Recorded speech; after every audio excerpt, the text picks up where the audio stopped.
Hello guys, welcome to Tech and Tech. In today's video, we're going to talk about terror tactics because it's the 14th of September and it's actually exactly 3 days after the memorial of an attack that happened on 11th September on the year 2001, which claimed the life of about 3,000 people.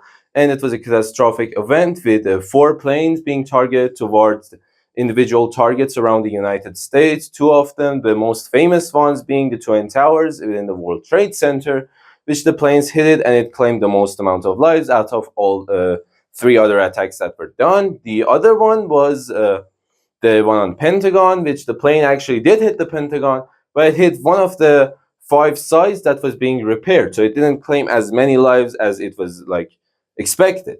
And the other one was reclaimed by the passengers. It was going straight for Washington, and the passengers reclaimed the plane and then they crashed it down on some mainland that I don't know where it was, and they crashed it down, and unfortunately all of the brave passengers passed out.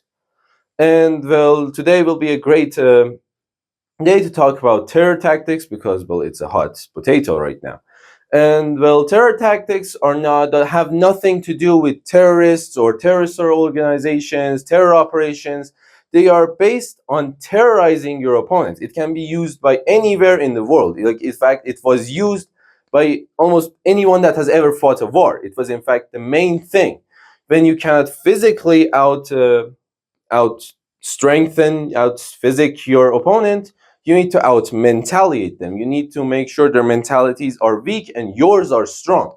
And these are, of course, obtained through terror tactics. Terror tactics have a wide range of being executed. Some are more calm while the others are very extreme. Let's talk about the more calm ones are like military advertisements. You're telling your soldiers that they are great. You are exhorting heroism, telling them to act like a hero. While the enemy sees these movies, these advertisements, he'll think that, when they made an entire movie out of it, they must all be like this. They might all be heroes. So the next time they see your soldiers on the battlefield, they'll be more terrified than what they usually were. And this is in fact the more calmer approach. The more extreme and violent approach, which usually results in the end of many lives, is just like the attacks on 11th September. It uses lethal force and sometimes a great number of dead people in order to intimidate your opponent, that's saying that we can do these operations, we did them now, we will probably do them later on, and this causes your opponent to continuously be in fear.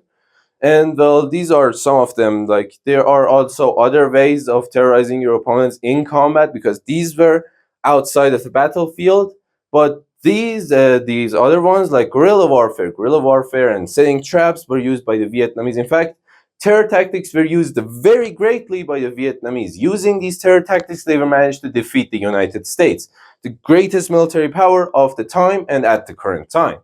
I think the second military power, because the Soviet Union had a very large army and it was very strong, but it got defeated, so it probably wasn't the first. But anyway, we're not going to go into detail into the Cold War, but America always had a very strong military. But using these terror tactics, they managed to defeat them. They didn't defeat them, they forced them to retreat using, of course, these terror tactics. They used traps, filming executions, doing brutal ways of killing on US soldiers, causing the ones that were in Vietnam to always be in constant fear that when you're patrolling your daily patrol route, at any moment you might hit a string that causes a grenade to roll right in front of you and kill your entire squad. This continuous thought about traps and the fact that at any moment a Vietnamese soldier could just start firing from a random bush somewhere and kill you and your entire squad.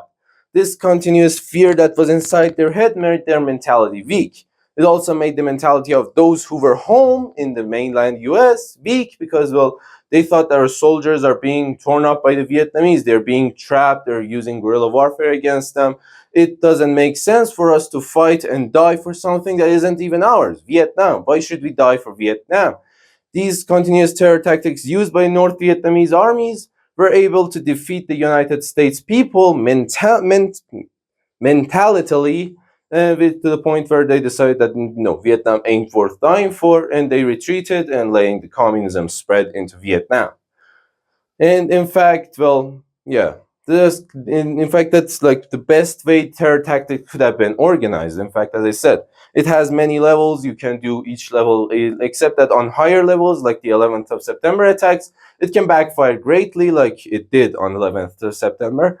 Even though it claimed the life of about 3,000 people, it caused the US to come together, be allied in a one eternal battle against all terrorist organizations that were participated in the attack or might participate in later attacks, which well didn't end well for the terrorist organizations organizing these attacks. In fact, the United States thought that this happened to us once, and we must make sure that'll never happen to us again, or it will never happen anywhere in the world. And though they were mostly successful at defeating the terrorist organizations, well, of course, mostly successful because some terrorist organizations are still active to this day, unfortunately. And well, another thing, terror tactics used by the attack on strategic locations, like the Vietnamese attacked the United States Embassy when in Vietnam. Now, this attack ended catastrophically with tons of casualties for the North Vietnamese army, but in the propaganda level of things, the North Vietnamese were able to say that we attacked the US Embassy, this means that we are strong. And well, when the people back in the US saw this, they were like, oh no, they're attacking the US Embassy in Vietnam. This is not good. This means that they might be winning the war.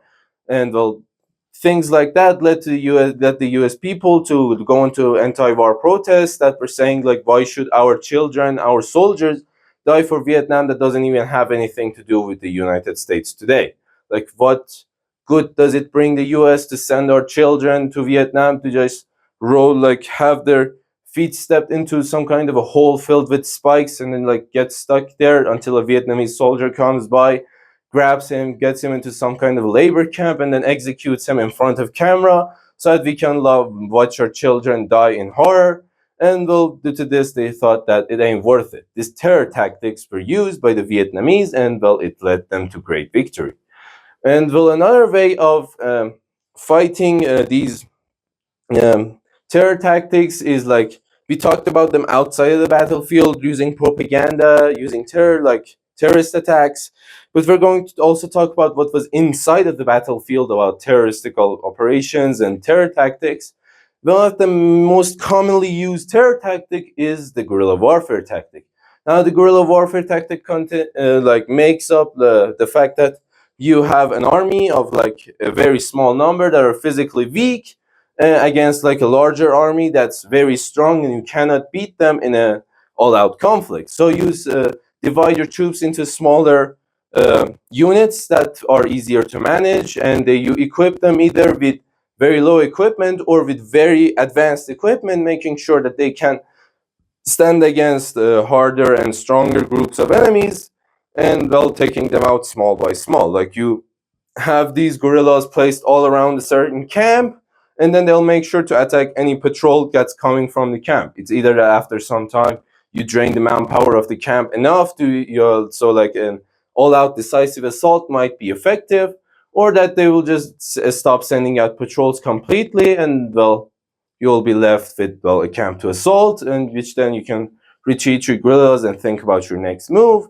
Or you might be lucky and hit supply convoys that are delivering supplies to the camp. If you manage to hit every single one of these convoys over time, the enemy camp will run low on supplies, food, fuel, and all types of thing that keeps the camp running. And well, they might either retreat, or that when they are in this state of being low on supplies, they'll usually be easy targets for your well non-guerrillas, because guerrillas, as I say, used to defeat smaller pockets of enemies rather than going into and fighting a larger one. Well, using these smaller ones, you can harass the larger ones until like your larger ones can defeat the enemy large ones. And well, this tactic was used, of course, of great effect by the Vietnamese within the Vietnamese. In fact, terror tactics was used most effectively by the Vietnamese, either though it's not talked about because they were not a terrorist organization. They did not use this first level that was outside of the battlefield. They used only the second level that was inside of the battlefield, about terrorizing your enemy to death while on the battlefield. And in fact, this led them to brilliance and military victory against their opposing armies of the South Vietnamese and the United States, with the help of course, the Soviets and the Chinese. Of course, there were people helping them. But well, we're not going to say that this was entirely the help that helped them victory.